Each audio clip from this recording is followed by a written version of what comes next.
wa Kristo, ogopa sana kuwa vuguvugu. Kuwa vuguvugu ni ukiamua kuwa moto, kuwa moto. Ukikosa pesa mwezi mmoja huwezi kufa.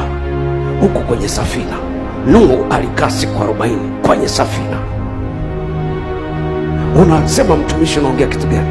Mashamba yake aliyokuwa amepanda dhabibu yameliwa na maji yote. Unafikiri yuko kule juu anawaza nini? Mashamba yangu na mizabibu yangu, mashamba yangu na mizaituni yangu imekufa. Lakini Mungu alimwambia baada ya siku 40 utapanda vingi kuliko vile vilivyoenda na maji. Shida yako ni wewe, kwamba kuna wakati mwingine aina ya mafundisho uliyoyapokea yamekuwa changamoto upande wako. Glory be to Jesus, glory be to Jesus.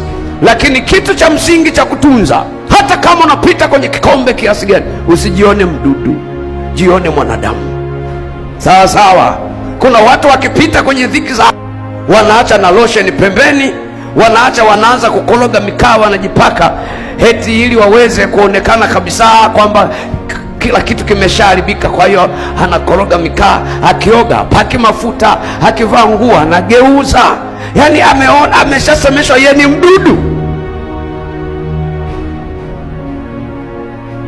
Nyewe wanawake wengine tunawaona kabisa vitenge vyao na kanga zao wakijifunga, maandishi waga yanakuwa chini, lakini saa kimechanganyia, dhiki na tabu imepatikana, maandishi yako juu. Haleluya, haleluya. Ngoja nikwambie, iwe ni dhiki iwe ni tabu, maandishi yabaki chini, maandishi yabaki chini, kwa sababu la sivyo watu watakwambia tayari ameshakuwa kichaa, na kama sio kichaa tayari analoga. Anawekaje maandishi juu wakati anatakiwa kaicha? Hawajui unapitia kwenye nyakati gani, wao hawajui. Na baadaye wanasema kabisa tunamuona analoga, tunamuona kabisa anawanga, tumeona sura yake. Ndugu, shetani anaweza tumia sura ya mtu yoyote kutimiza mapenzi yake. Anaweza tumia sura ya mtu yote. Umekaa vibaya na Mungu, shetani anatumia sura yako. Sasa mbona tunamwona mtumishi lakini yuko uchi kwenye mtalo wa maji machafu?